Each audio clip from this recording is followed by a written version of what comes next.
மூன்றாம் கால பூஜையை கருணையே உருவான நமது சிவசக்தி சக்தி தேவியை செய்வதாக ஐதீகம்.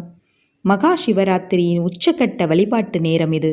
இதனை லிங்கோத்பவ காலம் என்றும் கூறுவர். நள்ளிரவு 12 மணி முதல் அதிகாலை 3 மணி வரையான இந்த நேரத்தில்தான் அடிமுடியாக நின்ற ஈசன் மகாவிஷ்ணுவுக்கும் பிரம்மனுக்கும் லிங்க ரூபமாக காட்சியளித்தார்.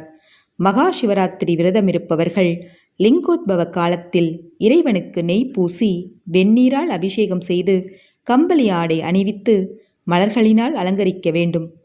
தேன் அபிஷேகம், பச்சை கற்பூரம் சாத்துதல், மல்லிகை அலங்காரம், வில்வ அர்ச்சனை, எள்ளெண்ணம் நிவேதனம் செய்ய வேண்டும். அதோடு சாமவேத பாராயணமும் மற்றும் சிவசகஸ்ரநாமமும் உச்சரிக்க வேண்டும். இதனால் சகல பாவங்களும் நீங்குவதோடு எந்த தீய சக்தியும் நம்மை அண்டாது.